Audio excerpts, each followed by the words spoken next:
जय श्री हरि नारायण। विष्णु जी के 24 अवतार के अंतर्गत, जैसा कि आप जानते हैं कि विष्णु जी के 24 अवतारों की इससे पहले मत्स्य अवतार, वराह अवतार, कच्छप अवतार की कथा हो गई थी, सुन ली थी। हम सुनेंगे श्री नरसिंह अवतार। अपने भक्त प्रहलाद की रक्षा के लिए भगवान विष्णु को नरसिंह अवतार कैसे लेना पड़ा, इस पर आज हम कथा करेंगे। आप सुने ध्यान से, पूरा वीडियो सुने।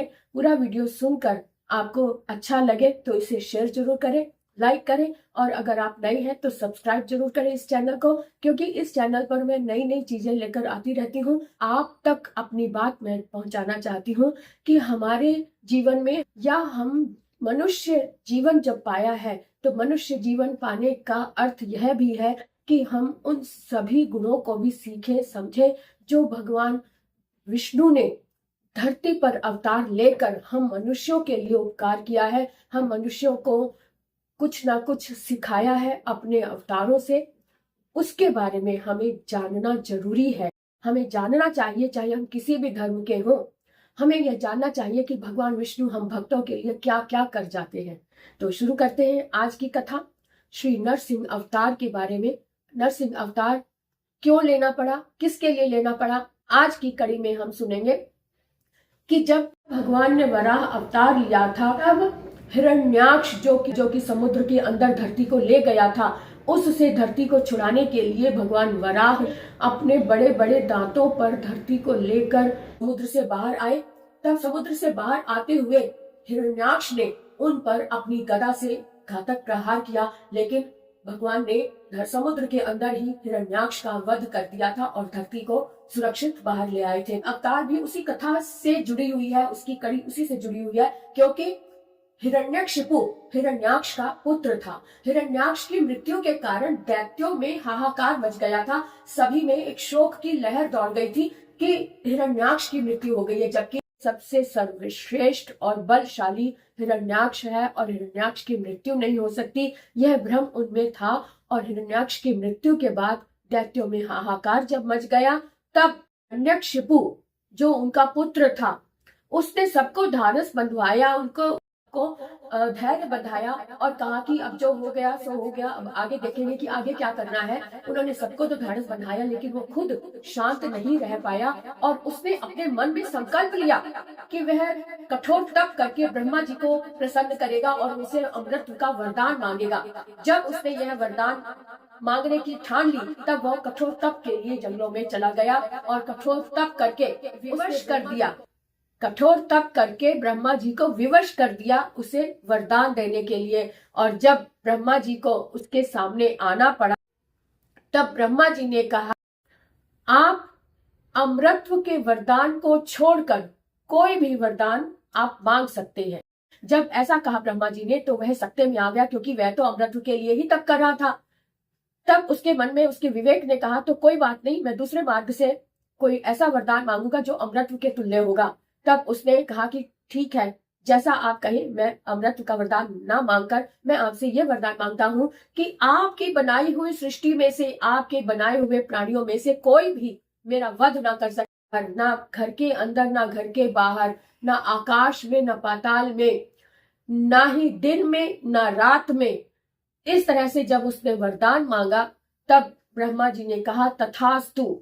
जब ब्रह्मा जी ने तथास्तु कहा, तो वह मन ही मन मुस्कुराया, कहने लगा, वाह क्या हिरण्यकशिपु, तेरी बुद्धि का भी जवाब नहीं। तूने तो ब्रह्मा जी को भी ठग लिया, तूने तो अपने बुद्धि विवेक से ब्रह्मा जी को भी ठग लिया। और यह सोचकर वह प्रसन्न होता हुआ अपनी राह चला आया और अपने आप को भगवान मानने लगा। और जब अपनी दुनिया में वह वापस आया, तब उसके हाहाकार की उसने अपने मन में सोच लिया था कि अब तो वह भगवान बन गया है, अब उसे कोई भी मार नहीं सकता। और उसने यह सोचकर दुनिया में हाहाकार मचाना शुरू कर दिया। सब उसके आतंक से भयभीत होने लगे। लेकिन भगवान जब एक दरवाजा बंद करते हैं, तो वो अपने लिए कोई ना कोई खिड़की खोल ही लेते हैं। जब भगवान ऐसा वरदान देते हैं, जब दैत्यों को लगता है कि उन्होंने अपनी मृत्यु का दरवाजा बंद कर दिया है, तब भगवान अपनी तरफ से कोई ना कोई खिड़की ऐसी खुली रख देते हैं जिससे कि मृत्यु उसके अंदर प्रवेश कर सके। बिल्कुल ऐसा ही हुआ। जब हिरण्यकशिपु के पुत्रों में एक पुत्र प्रहलाद भक्त बना। प्रहलाद एक ऐसी संतान था जो भगवान विष्णु का भक्त था। वह अपने आसपास के बच्चों को, अपने आसपास के माहौल में भगवत भजन करता था। तब हिरण्यकशिपु को ये जब बात पता चली कि उनका पुत्र ही उनकी जय जयकार नहीं करता, तब हिरण्यकशिपु ने प्रहलाद पर कठोर आचरण करना शुरू किया, उस पर परीक्षाएं लेनी शुरू कर दी। उसने कहा कि मैं ही भगवान हूँ, तुम मेरी ही आराधना करोगे, कोई विष्णु की आराधना इस स्थान पे नहीं होगी। हिरण्यकशिपु ही भगवान है और मैं ही भगवान हूँ और मेरी ही सब आराधना करेंगे। जो भी मेरी आराधना नहीं करेगा उसे मृत्यु दंड दिया जाएगा। ऐसा कहकर उन्होंने भक्त प्रहलाद को भी दंडित करना शुरू कर दिया। अब क्या था, भगवान है, भगवान ने अपने भक्त की रक्षा तो करनी ही है, किसी भी तरीके से करेंगे। तब जब भगवान ने देखा कि उनके भक्त प्रहलाद पर अत्याचार हो रहा है, उस प्रहलाद को कभी तो पहाड़ों से ऊपर ऊंची पहाड़ी से गिराया गया, तेल कढ़ाई में गरम तेल में उसे जलाने की कोशिश की गई, आग में तपाया गया। तो जब भिन्न भिन्न अत्याचार हो रहे थे, तभी उनमें ही एक ऐसा भी आया प्रसंग कि जब हिरण्यकशिपु को लगा कि उनकी बहन है एक होलिका, जिसे वरदान है कि वह एक शॉल को ओढ़कर जब वो आग में बैठ जाएगी तो उसका बाल भी बांका नहीं होगा। ऐसा भ्रम उसके मन में उसको विश्वास दिला रहा था कि हिरण्यकशिपु की बहन जो होलिका है वह प्रहलाद को लेकर जब आग में बैठ जाएगी तब प्रहलाद का भी अंत हो जाएगा। तो वह ये सोचकर अपने मन में संतुष्ट हुआ और उसने अपनी बहन होलिका से कहा कि बहन तू मेरी सहायता कर सकती है इस मामले में। तब होलिका ने बड़ी खुशी से इसकी सहमति दे दी। तो उसके लिए अग्नि के लिए व्यवस्था की गई, पूरा व्यवस्था की गई, अग्नि कुंड बनाया गया। उसमें होलिका वो शॉल ओढ़कर बैठ गई और उसकी गोद में भक्त प्रहलाद को बैठा दिया गया। जैसे ही अग्नि प्रचंड हुई, तेज हवा चली और वह दुशाला जो होलिका ने पहना हुआ था वह दुशाला उड़कर प्रहलाद के ऊपर आ गया। और होनी की करनी यह थी कि होलिका चिल्लाने लगी, बचाओ भैया बचाओ, मैं जल रही हूँ, मैं जल रही हूँ। अब आग प्रचंड हो चली थी, अब कोई बचा नहीं सकता था। तो इस तरह से होलिका भस्म हो गई और भक्त प्रहलाद को भगवान ने इस तरह से बचा लिया। अब फिर से वह चिंतित हो गया कि अब मैं क्या करूं।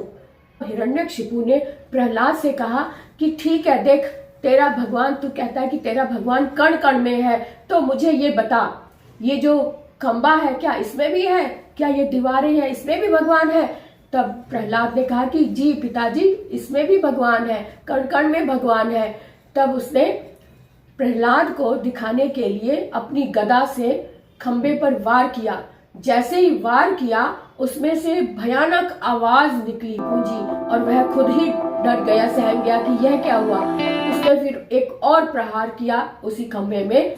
खंबे में से एक ऐसी आकृति उभरी जिसका शरीर तो मानव का था, लेकिन सिर जो मुख था वह सिंह का था, अर्थात नर और सिंह का मिश्रण उसमें से प्रकट हुआ। और बाहर आकर उन्होंने हिरण्यकशिपु को अपने हाथों में ले लिया। जैसे ही उन्होंने अपने हाथों में लिया तो वह उसको उठाकर घर की दहलीज पर आ गए और अपनी जांघों पर, अपनी टांग पर उसे इस तरह से लिटा लिया और कहने लगे, देख मूर्ख, तूने अमृत का वरदान मांगा था ना, तो देख ले अच्छी से, यह उसी वरदान का पूरा भाग है। इस समय तुझे जो वरदान दिया गया था यह पूरा उसे पूरा कर रहा है। देख, ना तो मैं घर के अंदर हूँ ना बाहर हूँ, ना इस समय दिन है ना रात है, संध्या का समय है। ना मैं मनुष्य हूं, ना मैं जानवर हूं, ना मैं दैत्य हूं, ना ही देवता हूं। अब देख तेरा मैं अंत कैसे करता हूं। उन्होंने अपने तेज नाखूनों से उसके छाती को फाड़ दिया और उसका अंत हुआ इस तरह से। अब भक्त प्रहलाद को अपने पिता, अपनी आंखों के सामने अपने पिता का वध इस तरह से देखते हुए वह परेशान हो गया, वह घबरा गया। तब उसको शांत करने के लिए भी नरसिंह ने बड़े प्यार से उसे गोद में लिया, उसे ढाढ़स बंधाया कि जो अत्याचारी होता है उसका अंत ऐसे ही होता है। तो बोलो भगवान विष्णु की जय। तो इस तरह से भगवान ने नरसिंह अवतार लेकर अपने भक्त प्रहलाद को बचाया और अत्याचारी हिरण्यकशिपु का वध किया। तो आज की कथा यहीं विराम लेते हैं। अगली कड़ी में नए अवतार की चर्चा करेंगे। तब तक के लिए विदा लेते हैं।